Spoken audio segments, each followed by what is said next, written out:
Have you ever had everything you thought you ever wanted, but still felt an emptiness inside?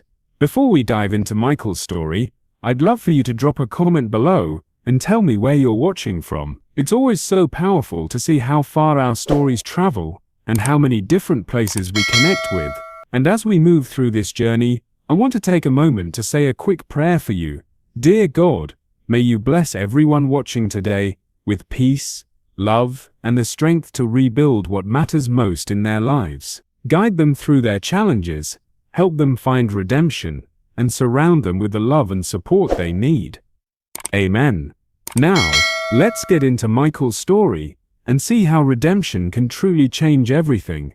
Meet Michael Pierce, a man whose name was synonymous with power, wealth, and success. He built a billion-dollar empire, and the world knew his name. His accomplishments were the benchmarks of success.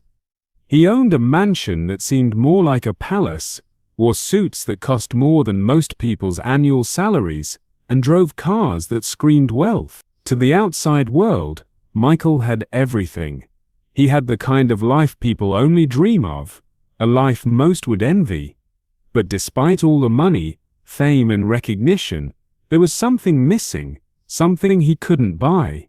He thought the bigger his empire grew, the happier he would be. Each contract he closed, each business he acquired, each deal he made was supposed to bring him a sense of fulfillment, satisfaction, and peace.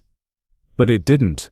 The more he built, the more he learned. One day, he woke up and realized that what mattered most in life, what he had truly wanted all along, wasn't found in the luxury of his lifestyle. It was found in the faces of the people he loved, the people he had pushed away in pursuit of his empire. Imagine waking up one day, realizing you've lost something irreplaceable. For Michael Pierce, that realization came when he sat alone in his office, staring out at the city below, surrounded by wealth and achievements. His empire, once a symbol of his success, now felt cold. It was as if it had turned to glass, beautiful from the outside, but hollow within. He had everything, except the one thing he had taken for granted, his family. At 42, Michael had made a name for himself in the business world. He was a self-made billionaire, the kind of man people admired, feared, and respected. His company was a global powerhouse, and his face graced the covers of magazines. He had conquered everything that life had thrown at him, but as he sat there, deep in thought, he realized that all of it, everything he had worked for, everything he had built, meant nothing without the ones he loved by his side. He had lost his family, and now, the weight of that loss felt heavier than all his wealth combined. The quiet loneliness of his office seemed to mock him, a painful reminder of everything he had sacrificed for the sake of his career. Michael thought back to the early days, when things were different, when he and Kelly had dreamed of building a future together. They had been in love, truly in love. They were partners in every sense of the word. She had been there from the beginning, supporting him when he had nothing but hope and a few ideas. Together, they had envisioned a life where they could build something lasting, something they could share. Kelly had been his rock, the one person who always believed in him, even when he doubted himself. She had been the one to make their house feel like a home. They had 2 children together, twin boys who had once filled their home with laughter and joy. But somewhere along the way, Michael had lost sight of what truly mattered. As his business grew, so did his commitment to it. He became consumed by the need to succeed, to prove himself. The late nights in the office turned into weeks of constant travel, endless meetings, and calls that never seemed to stop. And Kelly, she had watched as he drifted further and further away. She had been patient at first, understanding the pressures he was under, but soon, the love they shared became a distant memory, overshadowed by his ambition. She had begged him to slow down, to spend more time with the family, but he had brushed it off. After all, he thought, what was more important than providing for his family? What could be more important than ensuring their future? But Kelly had needed more than just a provider. She needed a husband. She needed a partner. And when Michael failed to see that, when he continued to put his career before her, she made a decision that would change everything. She left. The divorce was messy, bitter. Kelly took the boys, Ryan and Daniel, with her, and Michael was left to face the consequences of his actions. He promised to stay in touch. He promised to stay in touch. He promised to visit. But those promises, like so many others, were forgotten in the face of his next big deal. The years passed, and Michael's life continued. But something inside him had broken. His family, once his everything, was no longer part of his daily life. His sons, Ryan and Daniel, grew up without him. He was a distant memory to them. And Mike, he watched from afar, caught in the cycle of business meetings and corporate strategy, never taking the time to reach out, never making the effort to fix what he had broken. At first, he told himself that it was okay. He was busy. He was making money. He was building an empire. He told himself he was doing it all for them. But the truth was, he was doing it for himself. He had sacrificed everything for his success, his family, his happiness, his peace of mind. And now, as he sat alone in his office, staring at the city skyline, the weight of his decisions hit him like a ton of bricks. He had everything, but he had lost the most important thing, his family. One day, Michael received a call. It wasn't a call from a client. It wasn't a call about a new deal or a business opportunity. No, this call was different. It was from Kelly. It had been years since he had spoken to her. He had been avoiding it, telling himself that it was better this way, that there was no point in reopening old wounds. But Kelly's voice on the other end of the line changed everything. She told him it was time to talk. She had something to tell him, something about their sons. Michael's heart raced as he listened to her words. His mind spun with question. What could she possibly need to tell him about Ryan and Daniel? What had happened to them?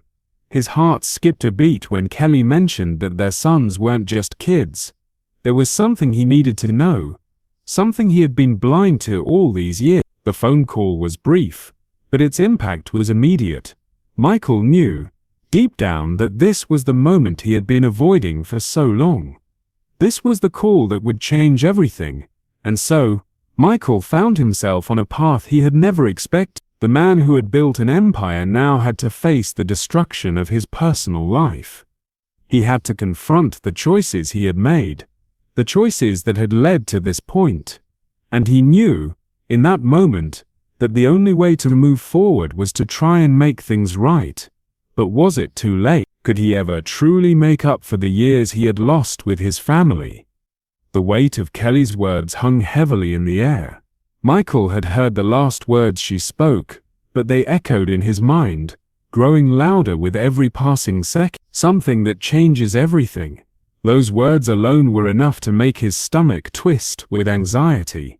His sons, what could she have been hiding? What had they been keeping from him all these years? His heart pounded in his chest as his fingers still gripped the phone, though he barely registered it. His thoughts raced in every direction, trying to make sense of it all. The guilt was overwhelming. He had built this empire, but at what cost? He had sacrificed so much, including the relationship with his children, and now, 10 years later, the past was calling back to him. Michael's mind replayed those years, the moments he should have been there for Kelly and the boys, the birthdays, the school recitals, the family dinners. How many times had he missed them? How many moments had slipped through his fingers because he was too focused on business, too focused on proving something to the world and to himself? The phone call had shattered the calm shell of his life. The routine of board meetings, deals, and endless paperwork suddenly seemed insignificant. What had once felt like the height of success now felt like a gilded cage, a cage that had kept him from the most important people in his life. His thoughts were interrupted by a knock at the door. Michael stood abruptly, his chair scraping loudly against the hardwood floor. He hadn't realized he had been pacing, his thoughts spiraling out of control. He walked over to the door and opened it without a word. His assistant stood there, holding a folder in her hands. "Miss Pierce," she said. But Michael wasn't listening. His mind was still consumed by Kelly's call. His heart felt like it was racing, out of control. "I need to go," Michael said, his voice rough. "Cancel my meetings for the day." She hesitated for a moment, but Michael's look told her everything. "Of course," she replied, before stepping back and closing the door behind her. The room fell silent again, but the silence was different this time. It wasn't the calm, comfortable quiet of his office. It was heavy with the weight of decisions, of mistakes he had made, and of things left unresolved. Michael grabbed his coat and left the office. The walk to his car felt like it took forever, each step echoing louder in his mind. This could be the moment to change everything, he thought. But could he really change? Could he make things right after all this time? As he got into the car and the engine roared to life, he was filled with a sense of urgency. He didn't know what Kelly had to say, but he knew one thing for sure: he couldn't keep running from his past. He couldn't hide behind his success any longer. The drive to Kelly's house seemed to take forever. Michael tried to push his thoughts aside, to focus on the road, but his mind wouldn't stop. His thoughts were consumed by what Kelly had said. "They're not just your sons. They've been keeping something from you." What was it? What could it possibly be? He had no answers, only questions, and the more he thought about it, the more the weight of the years he had lost hit him. He had given up so much. For what? For a title? For a bank balance? It was clear now that he had neglected what was most important, and now, here he was, rushing to catch up, trying to make sense of everything. As he turned down the street, the familiar sights of his old neighborhood came into view: the trees lining the street, the old bakery on the corner, the park where he and Kelly used to walk hand in hand. All of it was still there. But the memories felt distant, like they belonged to another life, a life he had left behind. He pulled up in front of Kelly's house, a small, cozy place that had always been a symbol of the life they had once shared. He sat in the car for a moment, taking in the quiet, looking at the house that once felt like home. The weight of everything, the years lost, the opportunities missed, crashed over him. Was it too late? Could he fix what he had broken? Michael stepped out of the car and walked up to the door. His heart was in his throat, and his hands felt clammy. What was he going to say? How could he fix this? He had no answers, only the hope that Kelly would give him a chance to make things right. He rang the doorbell, his finger trembling as he pressed it. The seconds seemed to stretch into eternity as he waited.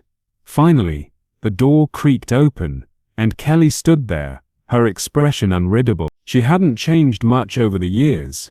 There was a softness to her, but also a strength that Michael knew had only grown stronger with time. "Michael," she said, her voice steady but cautious.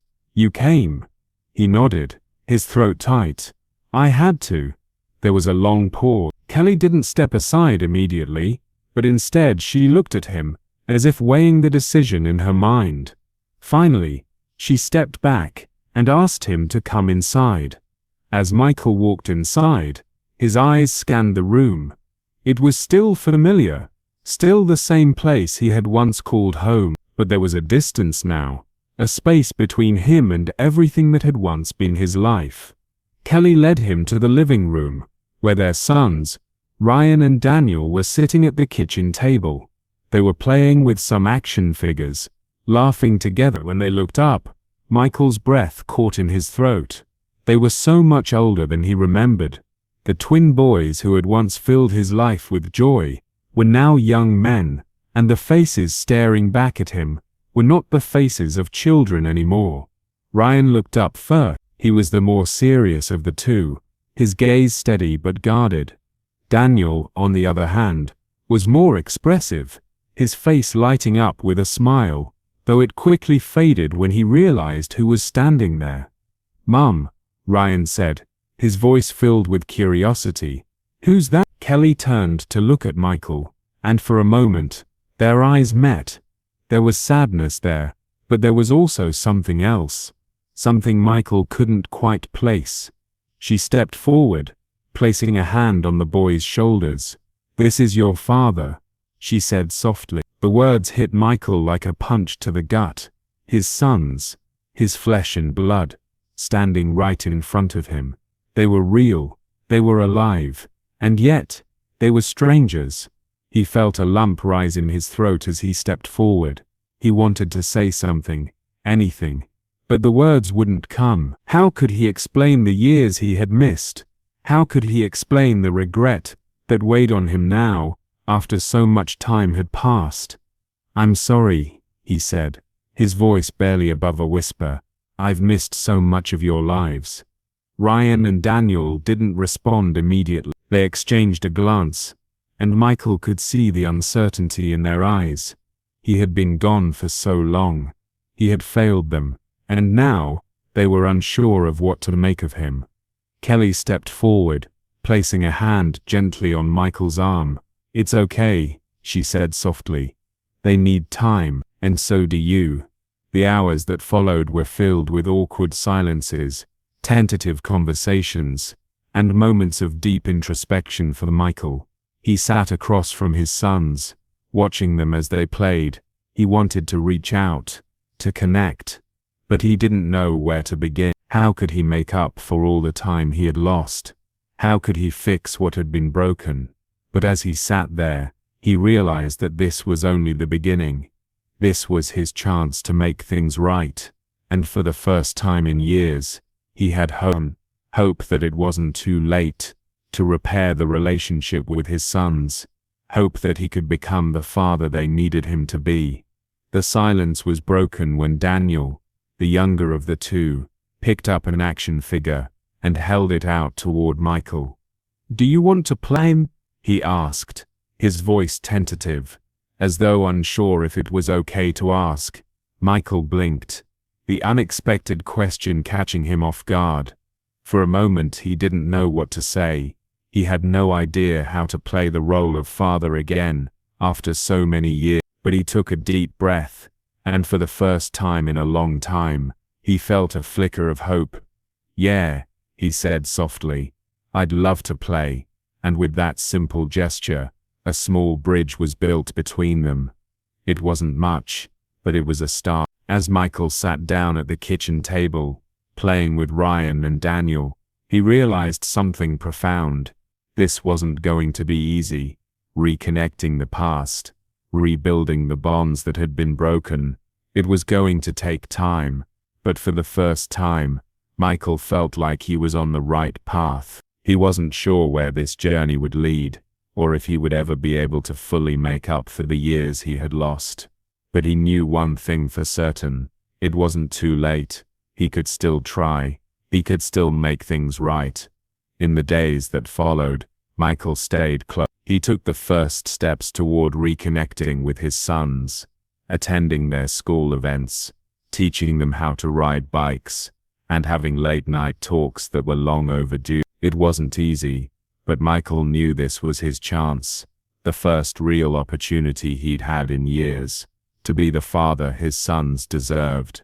He started by showing up. It was a small thing, but it meant everything.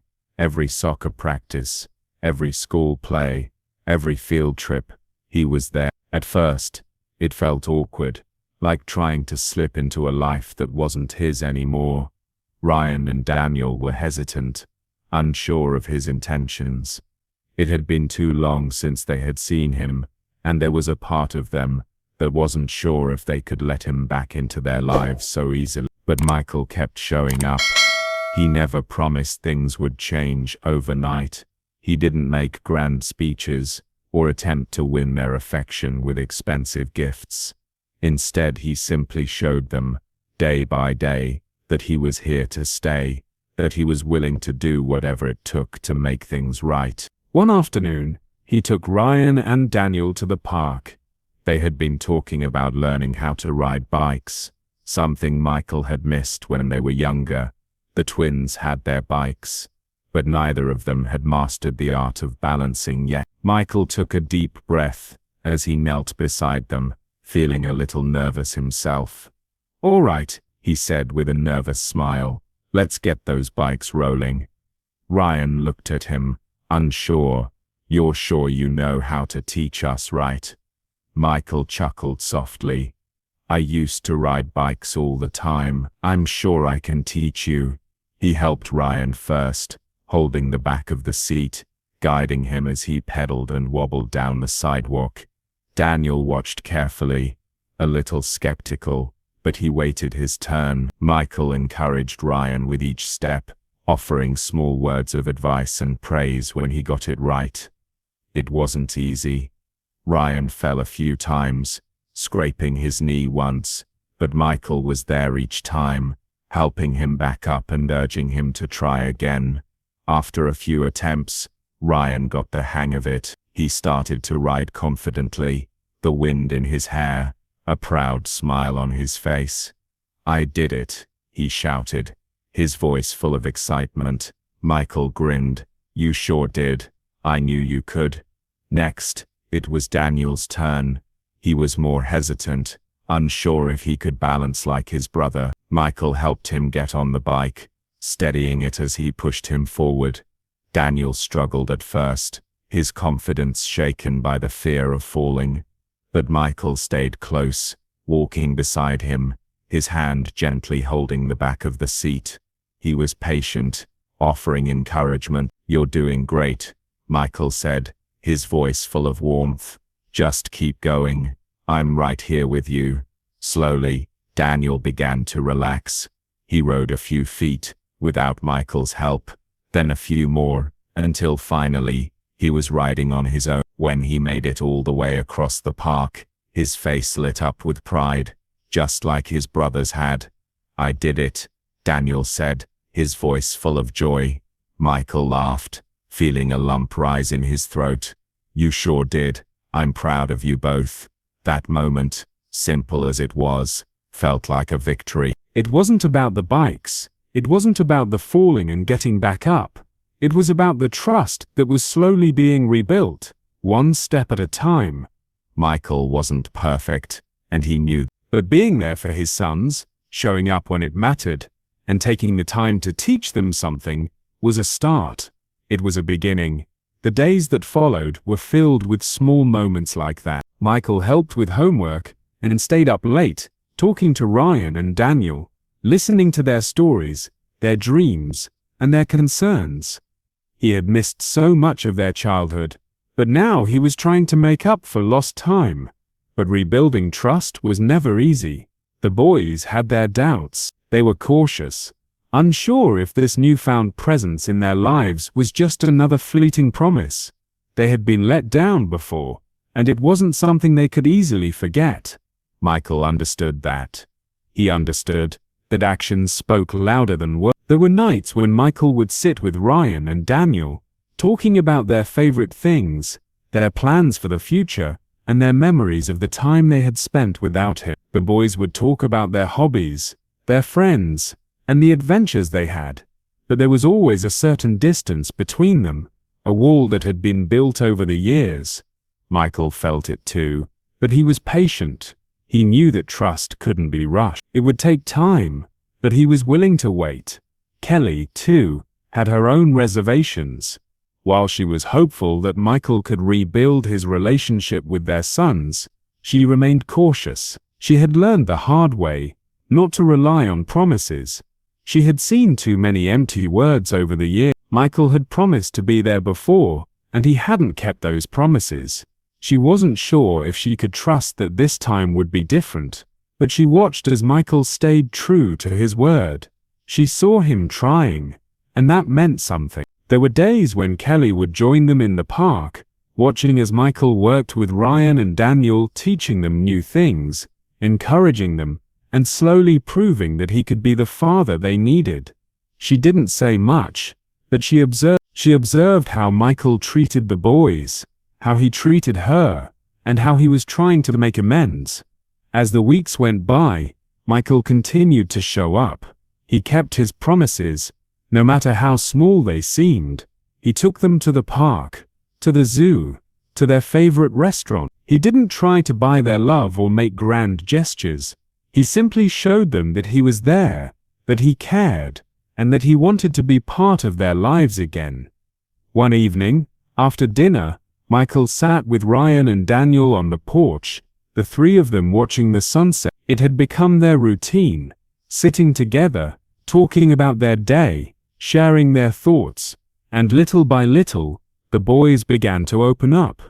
Ryan, the older twin, spoke more often, sharing his dreams and his frustration. Daniel, the more quiet of the two, started asking questions, showing interest in things Michael never thought he would. "Do you think we'll be able to go on vacation again?" Daniel asked. One evening, his voice quiet but hopeful. Michael smiled, his heart swelling. "I think we could. Maybe this time, we'll all go together. What do you think?" Ryan looked at him, a smile tugging at the corners of his lips. "That sounds great, Dad." For the first time in a long time, Michael felt like he was part of something. He wasn't just the man with the big empire or the businessman who worked long hours. He was a father again. But even with the progress, Michael knew that trust was still fragile. The boys had come a long way, but they were still learning to trust him again. Kelly had made it clear that she was watching, waiting to see if his actions would continue to match his words. And Michael understood. Trust wasn't something that could be easily repaired. It was like a delicate thread that could snap with just one wrong move. But Michael was determined not to let that happen. He had learned his lesson, and he wasn't going to repeat the same mistakes. One afternoon, as Michael was helping Ryan with a school project, the conversation shifted. "You've been around a lot lately," Ryan said, glancing up from his notes. "It's nice. I like it." Michael looked at his son, surprised by the sudden admission. He had always hoped for moments like this, but hearing it out loud made it real. "I like being here," Michael said softly. "And I'm not going anywhere." Ryan nodded, his gaze softening. "I believe you." That moment meant more to Michael than any business deal he had ever closed. He felt like he was exactly where he was meant to be.